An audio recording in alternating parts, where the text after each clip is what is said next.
What's good, YouTube? It's your boy Tony D2 Wild, checking in once again, back in the building today, guys, with the MPX Copperhead. Now, we've had the MPX Copperhead for, I want to say, a couple of months now, and it's been a blast shooting it. Shooting something this I won't even say sub, it's this compact and accurate, and as well as it's just fun shooting PCCs. I've been having a very nice PCC run lately, and having the MPX that I have now, and then having something even smaller is extremely fun times with the MPX line. Now, the Copperhead, this one in particular, is the FDE model. There is various other versions of the Copperhead. I think it's the Copperhead K, which is a black model, and it's a little bit longer.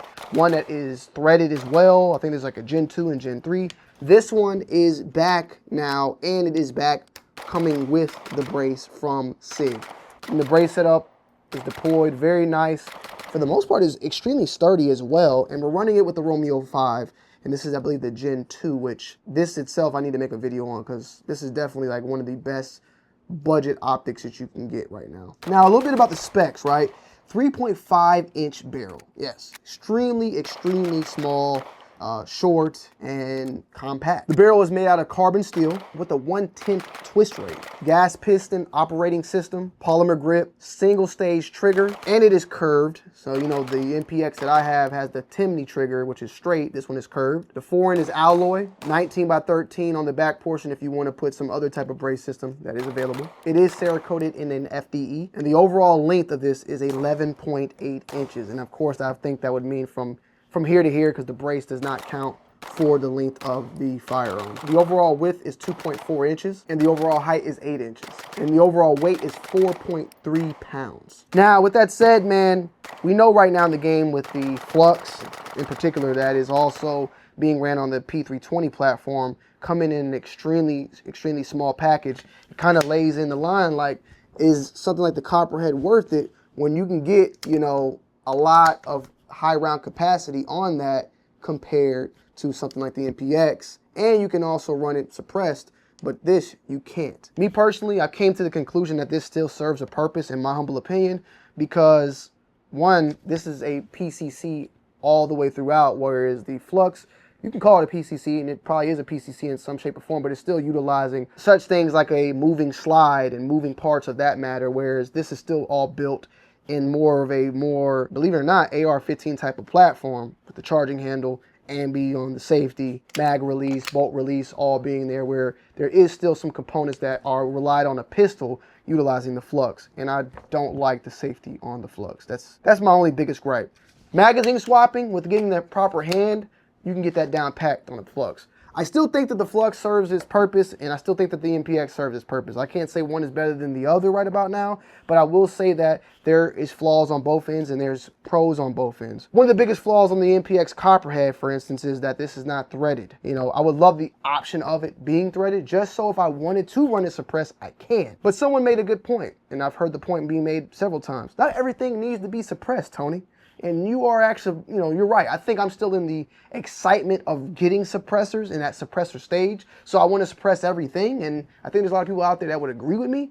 But yeah, not everything needs to be suppressed. And I think when it comes to something this compact and this small, it doesn't need to be suppressed if that's what you're trying to go for. Something that you could put in the bag, deploy out the bag, and go straight on to what you got to do. Rather than having deployed out the bag, and when you deploy out the bag, you might have to have the suppressor put somewhere else because it's too long. Because once you put a suppressor on it, this thing starts getting into your MP5 type of territory, I would say. You know, MP5 full pistol, at least. It starts getting a little bit longer, okay, for the most part. But running it is like this out the gate. I mean, you could put this in this could fit in any book bag and probably in a damn fanny pack. I mean, maybe I'm pushing it, but she could be put just about anywhere like this out the gate. Now, it does take your standard MPX mag, so you can run it in the 20s like we're running here, YouTube. 20s, we're running a 20 in here, YouTube. But there is also, I believe, with the 30 round mags as well.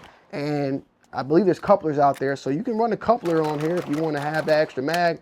If you want to go on your, you know, you want to switch and then go like that, you're good to go. There is also some aftermarket. I saw that you can run a Picatinny slot here because there is no Picatinny on this portion or here or even on the bottom. There is basically like a molded in with the gun hand stop. I don't really run into issues of like over grabbing it out here. Like I haven't done that yet, but it is a very, very close type of overall hand grab. Same thing, very similar to that of the Flux as well. They also though do have a 3.5 threaded barrel option on SIG, but that thing is pretty damn expensive. But that option is there, and there are people that actually have taken this off and threaded this barrel out the gate as well. Something to think about down the pipeline. I can't call it right about now. But I like this setup overall. This is definitely something I wouldn't mind carrying and just having around. I mean, a handgun is good as well, don't get me wrong, but you're gonna shoot, at least for me, I'm gonna shoot a PCC more accurate than I'm gonna shoot a handgun. That's just how it is. Even though, you know, I'm getting pretty good with my handguns, but I can shoot this more accurate than a couple of handguns out there. I'm not gonna say all. Out the gate though, this thing shot for the most part pretty good. I was having some hiccups from some aluminum brass CCI or blazer, but after a while it started to like break in. I didn't have a little bit of an issue moving forward on that at all at that point. But I mean, there's a lot of stuff going on right here. There is, yeah, it's a lot going on right here. It's pretty compact. I mean, you're all up in this little area right here. But for the most part, she shot well, as I stated. Did have some, in the beginning, a little bit of a break-in period, but I do feel totally confident with this bad boy now. However, with that said, my MPX is still, my other MPX is still like my go-to out of the two, but this is something that I wouldn't mind, you know, traveling with, or if I got to make a quick run. I mean, I got my handgun on me, but if I want to have my little passenger princess or something of that matter, you know, why not bring her along for the ride? You feel me? Like, let's look at the quick differences here, just so you can see a little bit more of what I'm talking about. So we got here in PCC world, we got this CZ Scorpion 3 Plus, a good enough difference. My MP5's up there, it's about the same size as this, and this is also with a retractable stock, SBR, by the way.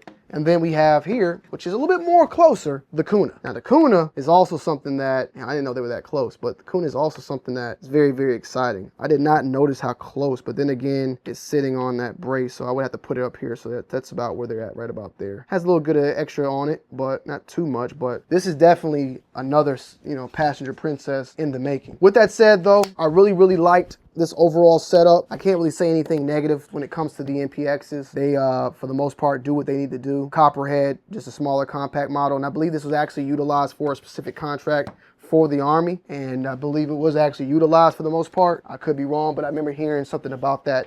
And this is, they wanted like the most smallest compact 9mm possible.